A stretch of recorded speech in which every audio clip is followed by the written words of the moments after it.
ایک اور صلوات پڑھیں مل کر محمد و آل محمد۔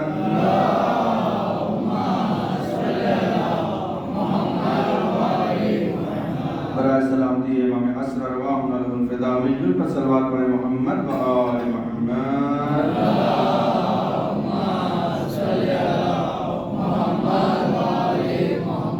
تمام مومنین مومنات کی حفظ و سلامتی کے لیے، آفات و بلیات سے حفاظت کے لیے، خصوصی طور پر تمام جو مریض ہیں ان سب کی شفاء کامل و عاجل حاصل ہونے کے لیے، شفا یابی کے لیے، بالخصوص جو لوگ زیارت پر جا چکے ہیں، زیارت پر جا رہے ہیں، راستے میں ہیں، مسافر ہیں، ان سب کے سفر کی آسانی کے لیے مل جل کر بآواز بلند صلوات پڑھیں محمد و آل محمد۔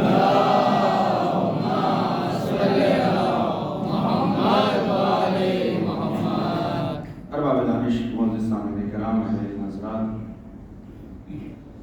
آپ کے سامنے مسلسل اس آیہ مبارکہ کے ذیل میں چند مفروضات کو پیش کرنے کی سعادت حاصل کر رہا ہوں، اور یقیناً یہ سب کچھ کرم ہے مولا آقا حسین کا کہ جن کے توسط سے، جن کے ذریعے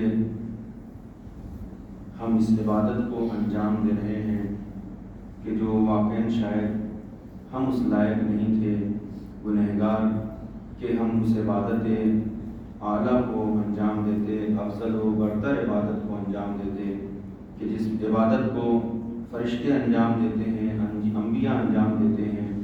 بلکہ یہی نہیں ہے، یہاں تک روایتوں میں ملتا ہے کہ جتنے بھی انبیاء گزرے ہیں ہر ایک نے امام حسین علیہ السلام کا تذکرہ کیا ہے۔ اور بعض آیت اللہ رحمۃ اللہ جزاری صاحب نے ایک نتیجہ اپنی کتاب میں پیش کیا، وہ فرماتے ہیں کہ انبیاء کو عہدہ نہیں ملا مگر دو وجہ سے، ایک یہ کہ ولایت کا اقرار کروایا گیا ہے، اور امام حسین کی شہادت کو ان کے سامنے پیش کیا گیا ہے۔ یہ دو ایسی بڑی حقیقتیں ہیں کہ جس سے کسی کو بھی روئے زمین پر انکار نہیں ہے۔ داستانیں بھری پڑی ہیں اور قرآن میں متعدد مرتبہ ان چیزوں کا بیان کیا گیا ہے، علماء اس کو بیان کرواتے ہیں۔ انبیاء کی سیرت رہی ہے کہ انہوں نے جب بھی نام حسین کو سنا ہے تو اس پر گریہ ضرور کیا ہے اور فرش عزا کو بچھایا ہے۔ یہ ہمارے لیے شرف کی بات ہے، یہ ہمارے لیے بزرگی کی بات ہے، یہ ہمارے لیے بہت بڑی عنایت ہے پروردگار عالم کی۔ اور میں یہ بات یہیں سے آج اپنی بات کا آغاز کرتے چلوں کہ یقیناً صلوات پڑھنے میں مل کر محمد و آل محمد پر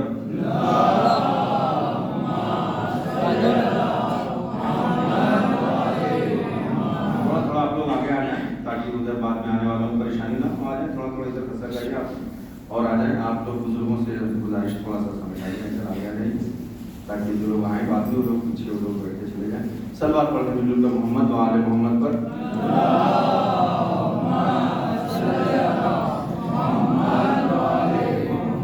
بات کو جلدی جلدی بیان کروں اور چونکہ بہت سی چیزوں کو بیان کرنا ہے، آج 4 محرم ہو بھی گئی ہے، کچھ چیزیں آپ تک پہنچانے کی کوشش کر رہا ہوں۔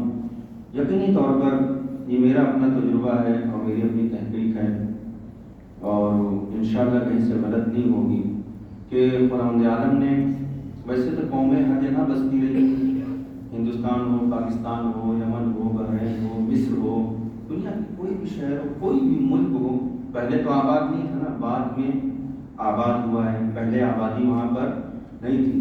لیکن پوری ذمہ داری سے عرض کروں کہ پوری روئے زمین پر اگر سب سے پہلے کسی کا نام لیا گیا تو یہی پنجتن پاک ہے، اور اس روئے زمین پر بھی سب سے پہلے اگر کسی زمین پر ان پنجتن کا نام لیا گیا تو آپ کی ہندوستان کی زمین، سرزمین ہندوستان۔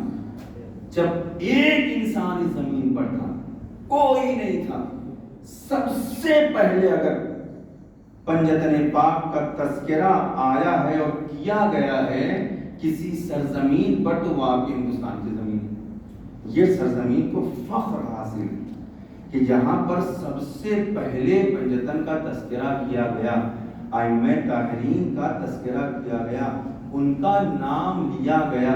اب مجھے کہنے دیے یہیں پر جملہ کہ دنیا لاکھ کوشش کرے کہ ان کے نام کو اس سرزمین سے ختم کر دیا جائے، لیکن خدا کا ارادہ تھا کہ پہلے دن بھی نام یہیں پر لیا جائے اور قیامت یہاں پر یہ نام زندہ و سلامت رہے۔ صلوات پڑھیں محمد و آل محمد پر۔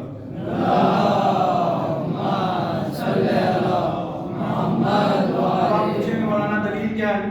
اب دلیل سب کو پتہ ہے، بعض اوقات یہ ہوتا ہے کہ ہمارا ذہن نہیں پہنچ پاتا ہے، دلیل سب کو معلوم ہے، مجھے بتانے کی ضرورت نہیں ہے۔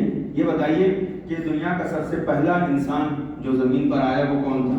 جناب آدم علیہ السلام۔ ان سے پہلے تو کوئی نہیں آیا، جناب آدم علیہ السلام ہے جن کو خداوند عالم نے زمین پر بھیجا۔ تو زمین پر کہیں تو بھیجا ہوگا، زمین پر کس جگہ بھیجا بھائی؟ اب یہ دیکھیں علامہ مجلسی اپنی کتاب میں دیکھا، اور بہت سے علماء نے اس کو تحریر فرمایا، آپ تواریخ کی کتابوں اٹھا کر دیکھیے، ہر ایک نے فرمایا کہ جناب آدم علیہ السلام کا جو نزول ہوا ہے زمین پر وہ سرزمین سرندلیب تھی جو کہ ہندوستان کا ایک حصہ، سرندلیب پہلے ہندوستان میں شامل تھا نا، کہ ہندوستان میں شامل تھا، اس جگہ پر آپ کو اتارا گیا. چونکہ بیابان ہے، جنگل ہے، ادھر ادھر کی خاک چھان رہے ہیں، ادھر ادھر جا رہے ہیں، جناب ہوا کو تلاش کر رہے ہیں، وہ نظر نہیں آ رہی ہے، مل نہیں رہی ہے، تو گریا کرنا شروع کیا. بڑی توجہ چاہتا ہوں، گریا کرنا شروع کیا، آنسو بہانا شروع کیا. فوراً جناب جبرائیل امین نازل ہوتے ہیں. آدم رو کیوں رہے ہو؟ رونے کا سبب کیا ہے؟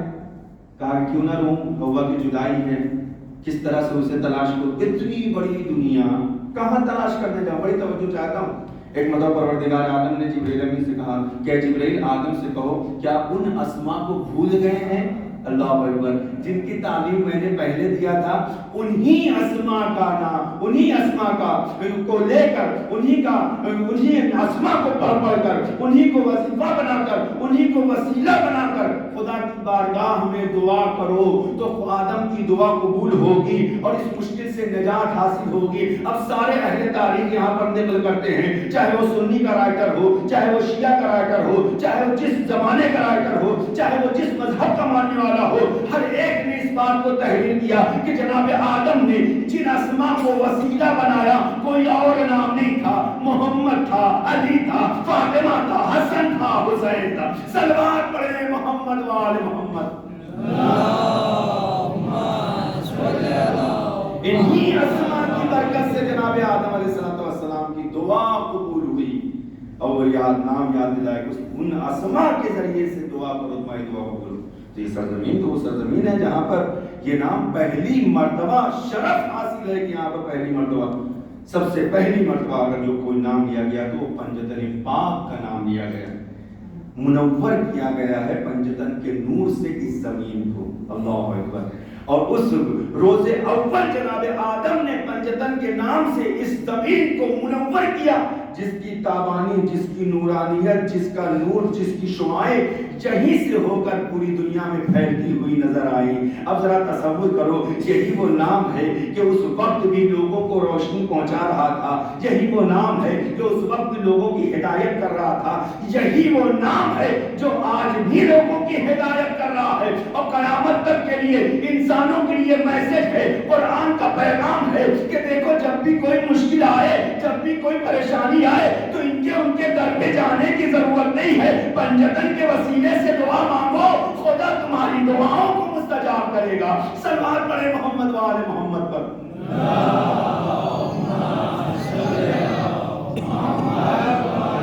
بات نکل آئی تھی لہٰذا میں نے سوچا بیان کرتے چلو. یقیناً یہی وہ اسماء ہے، یہی وہ نام ہے جن کے ذریعے خداوند عالم نے سب کی دعاؤں کو مستجاب کیا اور انہی سے سیدھا راستہ ملتا ہے. انہی کے ذریعے سے انسان کو صراط مستقیم حاصل ہوتی ہے.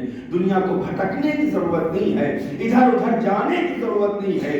اگر وہ سچا اور سیدھا اور پیارا راستہ اختیار کرنا چاہتے ہیں تو اس راستے کو دیکھیں کہ جس راستے کو جناب آدم نے اختیار کیا، اس راستے کو دیکھیں جسے جناب نوح نے اختیار کیا، اس راستے کو دیکھیں جسے جناب اسماعیل نے اختیار کیا، جسے جناب ابراہیم نے اختیار کیا. اس راستے کی پیروی کریں کہ جس راستے کو جناب عیسیٰ نے اختیار کیا ہے.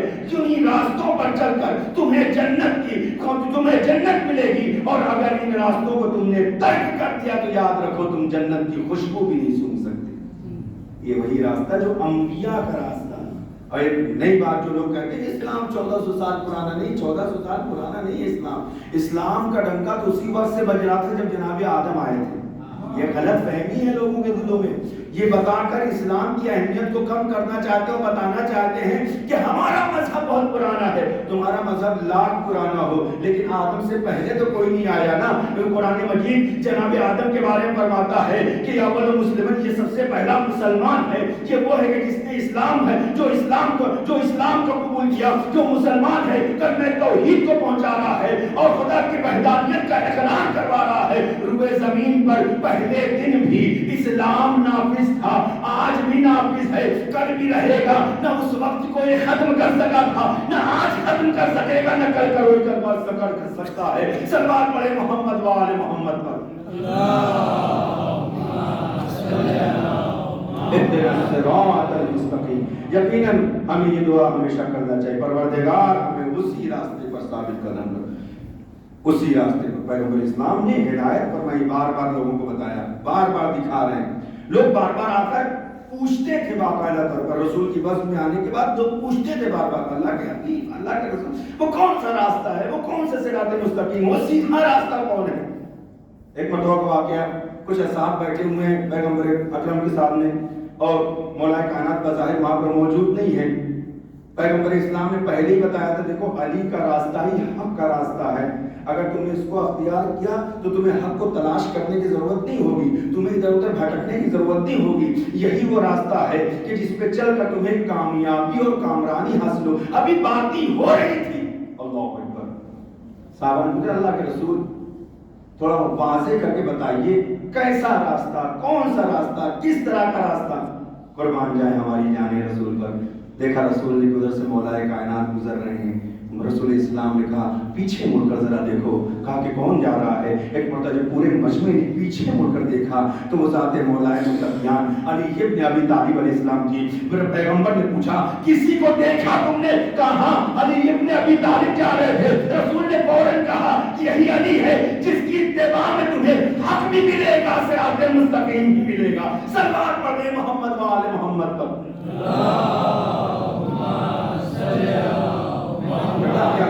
صلوات پڑھیں محمد و آل محمد پر۔ اور یقینی معنوں میں یہ بہت ہی اہم راستہ ہے، بہت ہی متبرک راستہ ہے، بہت ہی مبارک راستہ ہے۔ علی حق، علی حق ہے، ان کا راستہ بھی سیدھا ہے جس پر چلنے والے راہ نجات پر ہے اور انہیں کامیابی اور کامیابی حاصل ہو۔ اور یہ وہ راستہ ہے، اور کیوں، آخر کیا وجہ ہے؟ لوگ کہتے ہیں کہ ہاں دوسرے بھی تھے، یہ بھی تھے، وہ بھی تھے، ان کا راستہ بھی ہو سکتا ہے، ان کا بھی راستہ ہو سکتا ہے۔ بڑی توجہ چاہتا ہوں، ہم نے ساری کتابوں کو جب کھنگالا تو اہل سنت خود نقل فرماتے ہیں، لوگ اپنی کتابوں میں نقل فرماتے ہیں کہ علی کی وہ ذات مبارکہ تھی جو اپنے زمانے میں، بڑی توجہ چاہتا ہوں، اپنے زمانے میں علی کی وہ ذات مبارکہ ہے کہ جن سے زیادہ اس زمانے میں پورے عرب میں، پوری دنیا میں کوئی نہ فصیح تھا، نہ بلیغ تھا، نہ شجاع تھا، نہ کوئی نڈر تھا، نہ کوئی جیسا ان کے جیسا تلوار کا دھنی تھا، نہ ان کے جیسا کوئی ثابت تھا، نہ کوئی ان کے جیسا زاہد تھا، نہ ان کے جیسا کوئی عالم تھا، نہ کوئی ان کے جیسا عابد تھا۔ سارے صفات کو ایک وقت میں اگر کسی شخصیت میں دیکھنا ہے تو وہ علی ابن ابی طالب کی شخصیت ہے، جہاں تمہیں ایک ہی وقت میں عرش کی بلندی پر، معراج کی بلندی پر عبادت بھی نظر آئے گی، تضرع بھی نظر آئے گا، شجاعت بھی نظر آئے گا، صبر بھی نظر آئے گا۔ صلوات پڑھ دے محمد و آل محمد پر۔ اور رہبر وہ ہوتا ہے کہ جو سب سے اعلیٰ ہو، سب سے برتر ہو، سب سے بزرگ ہو، سب سے افضل ہو، سب سے زیادہ بافضیلت۔ ہم اسی لیے غیروں کی تو ہم جو نہیں مانتے، کیوں نہیں مانتے؟ احترام سب کا کرتے، لیکن جہاں امامت کی بات آ جائے گی تو امامت اللہ کی طرف سے ہوتی ہے، خدا کی طرف سے منصوص من اللہ ہوا کرتی ہے، بندے اس کا انتخاب نہیں کرتے۔ بندوں کا انتخاب کیا، ہو سکتا ہے وہ کجربی کا شکار ہو جائے، ہو سکتا ہے جھوٹ کا شکار ہو جائے، لیکن جس کا انتخاب خدا کرتا ہے اس میں ذرہ برابر کہیں لغزش نہیں ہو سکتی۔ آپ دیکھیں کون ہے علی کے جیسا جو کہہ کہ علی کی ذات مبارکہ وہ جس نے ایک لمحے کے لیے بھی کبھی بھی بتوں کے سامنے اپنے سر کو نہیں جھکایا، تصور بھی نہیں کرتا ہے۔ پورے عرب میں کوئی دعویٰ کرے، کوئی کہہ سکتا ہے پورے عرب میں کہ ہم بھی یہ دعویٰ کرتے ہیں، ہم نے کبھی نہیں جھکایا؟ بلکہ روز جب لوگ آتے تھے رسول کے پاس، بڑی توجہ چاہتا ہوں، یا جناب ابو طالب کے پاس آتے تو شکایت کیا کرتے تھے؟ آپ دیکھیں جملے سے مفہوم کو نکالنے کی کوشش کریں۔ شکایت کیا کرتے تھے؟ شکایت یہ کرتے تھے کہ ابو طالب آپ کا بھتیجا، بڑی توجہ چاہتا ہوں جملوں پہ غور کریے گا، اے ابو طالب آپ کا بھتیجا ہمارے بتوں کو توڑ رہا ہے، اس کو روکیے۔ پتا چلا کہ یہاں پر یہ بتانا چاہ رہے تھے کہ اس زمانے تک بھی